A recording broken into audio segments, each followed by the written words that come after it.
going to happen next. But my son did just show up for his second church meeting of the day because I told him that if he stopped by, I would give him all of the wisdom I have. So, we're going to do our best. Okay. I was given a topic today, but I'm not really following it.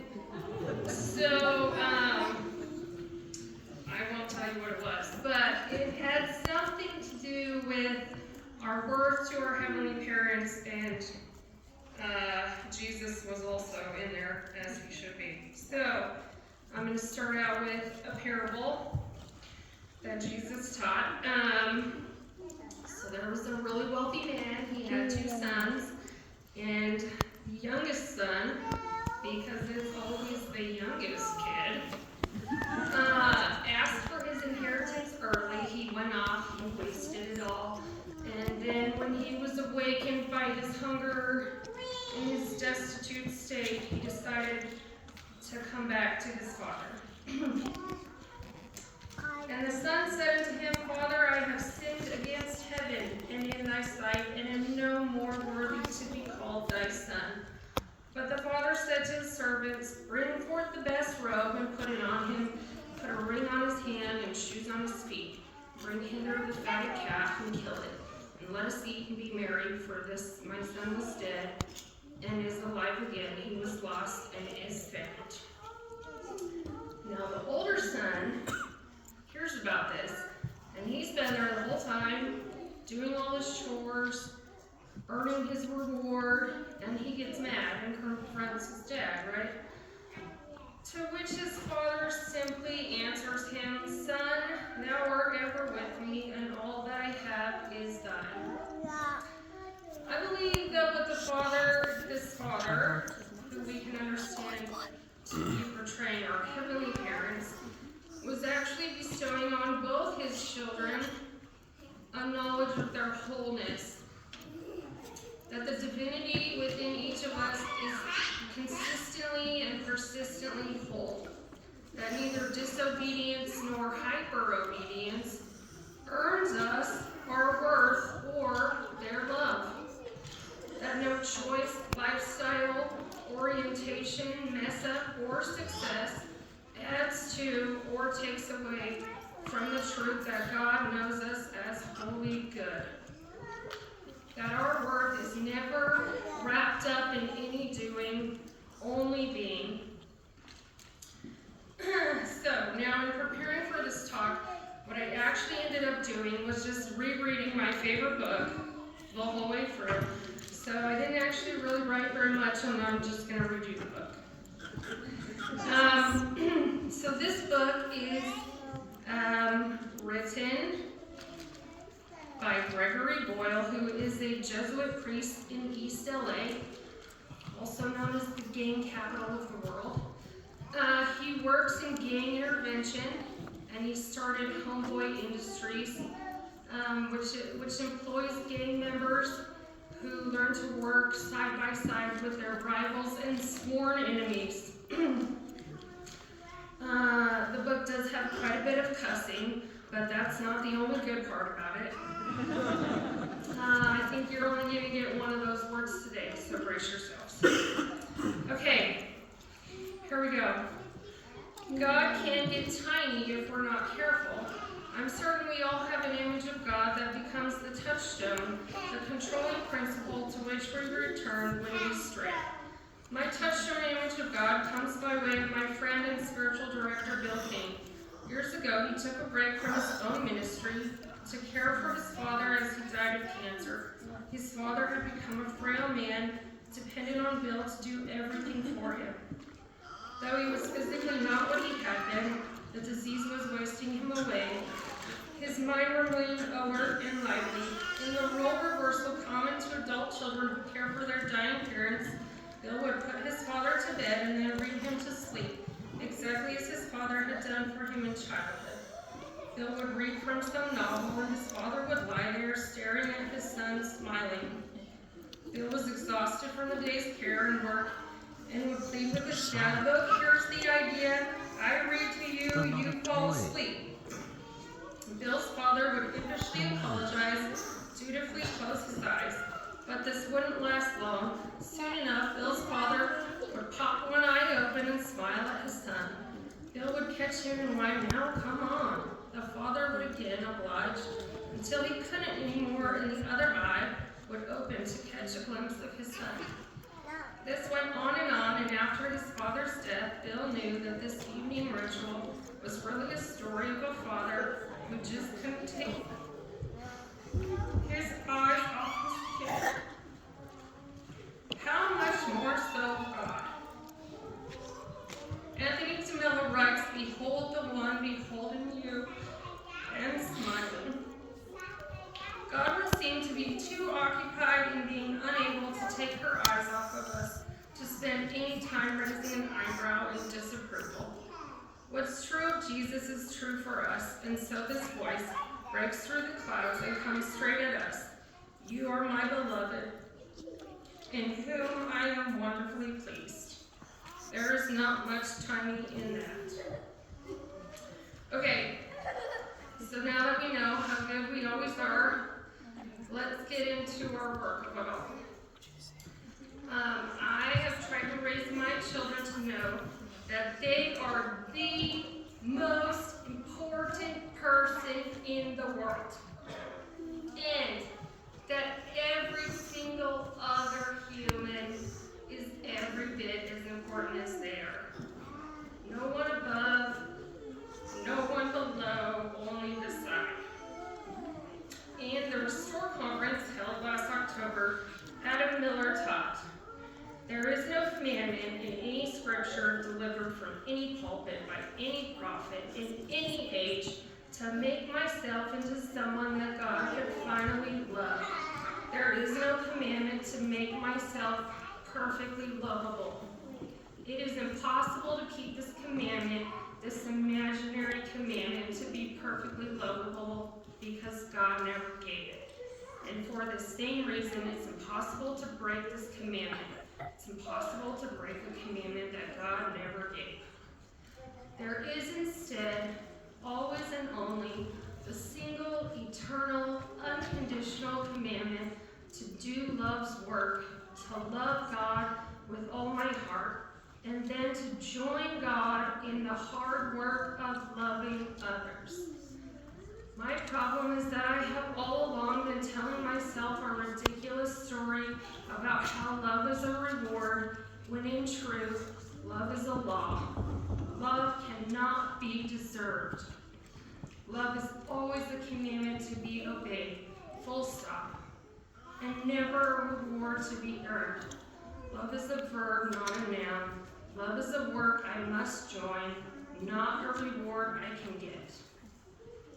Love requires my participation, not my perfection.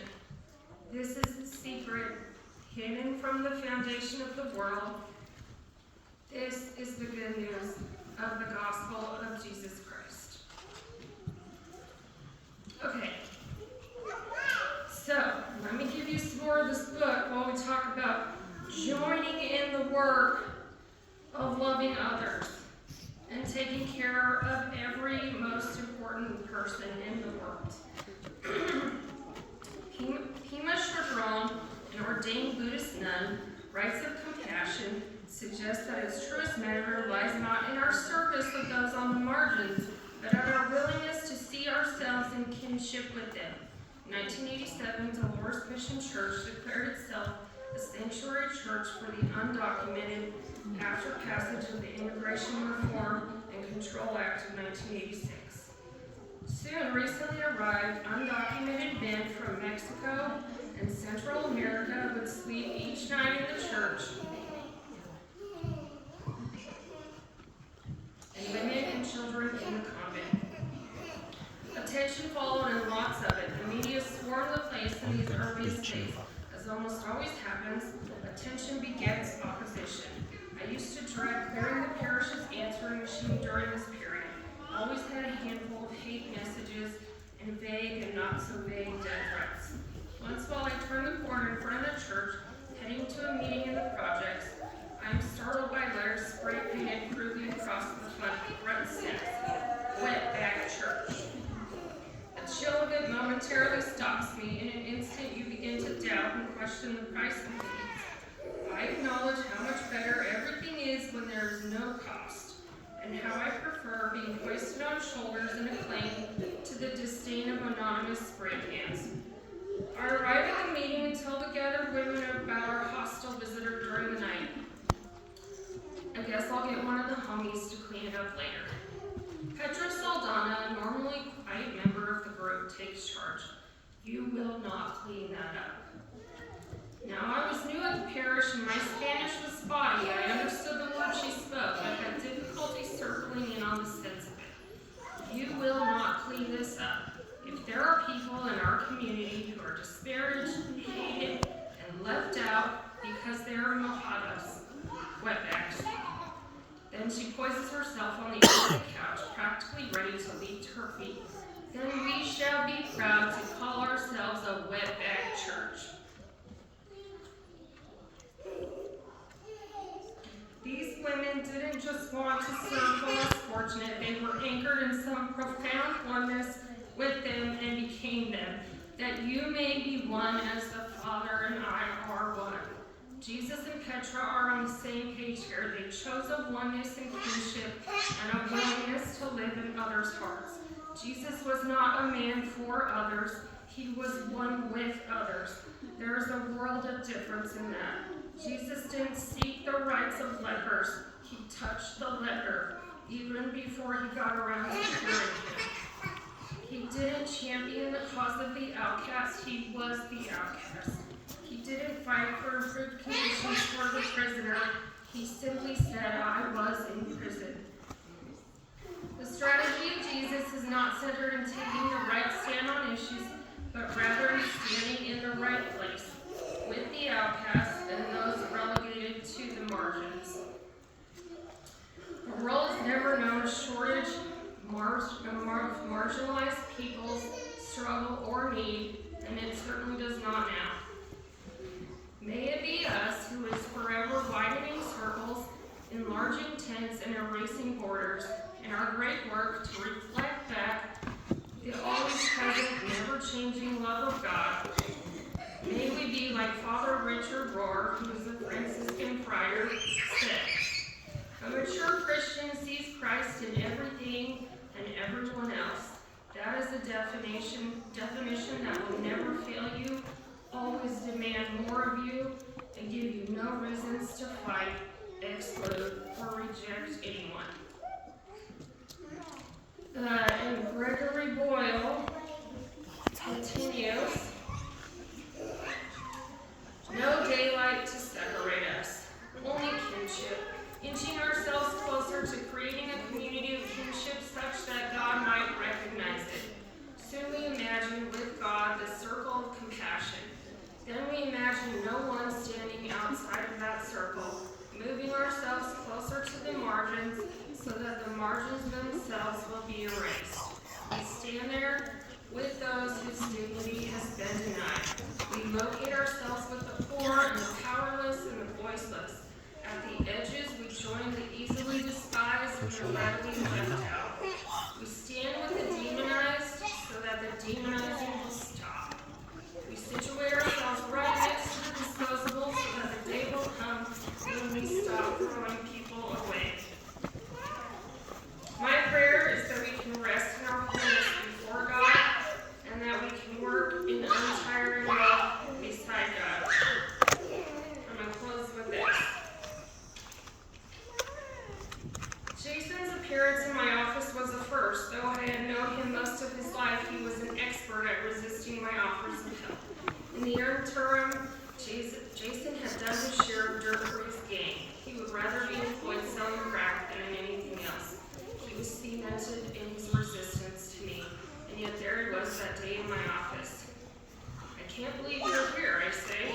Jason was uncharacteristically quiet, humble in the face of whatever it was that was happening to him. I wish I could flesh out more why and how Jason managed to show up in my office that day. It's all quite mysterious to me. With my ear to the ground, I knew only his total commitment to his barrio, drug dealing, and general criminality. I couldn't draw a straight line between the fact that his appearance in my office some pivotal recent moment in the past. I still could only see the goofy kid I had met 15 years earlier, who had no recourse but to let the streets raise him. I sent him to one of our job developers, who in turn sends him to a job interview that very day. Not 2 hours later, he's back, brimming with excitement. He stands in the doorway of my office. I got the job. That's great, I say. Yeah, he says, the manager said I fit the description. Well, I suppose, I say, if you're America's most wanted, he might have said fit the description. Or did he say you met the qualifications? Jason convulses, giggles, and slaps his forehead. Yeah, that one. Met the qualifications. Jason dropped by often after that, hoping to get an even better job. He'd get help with his resume. More often than not, he'd just check in with me. This seemed easy for him, no longer saddled with the shame of his previous knucklehead existence. He held his head high and faced me. He could gaze at himself in the mirror and not move.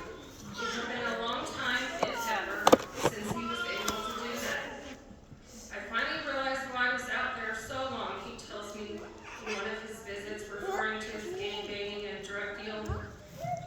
Yeah, I can see why now. It's just I was so damn angry all the time. And of course, why wouldn't he be? Both parents were heroin addicts, and he was left to raise himself, which kids are meant not to be good at. And now he says I just let it all go, the anger, I mean. In one of his drop-bys on a Wednesday, I asked him, so are we all set for your daughter's baptism on Saturday? Oh yeah, he says, I bought the dress yesterday. She's gonna look beautiful. The next morning, on the way to a job interview for a better position, Jason was gunned down. Someone drove by and saw him, perhaps saw his past. Had become president again. I buried him a week later and baptized his daughter at his funeral mass. I landed on the gospel that I wanted to use at his liturgy. Jesus says, you are the light of the world. I like even more what Jesus doesn't say. He does not say, one day, if you are more perfect, try really hard, you'll be like. He doesn't say, if you play by the rules, cross your T's and dot your I's, then maybe you'll become light. No, he says straight out, you are light. Is the truth of who you are waiting only for you to discover it? So for God's sake, don't move. No need to contort yourself to be anything other than who you are. Jason was who he was. He made a lot of mistakes. He was not perfect. And his rage called the shots for a goodly chunk of his life. And he was the light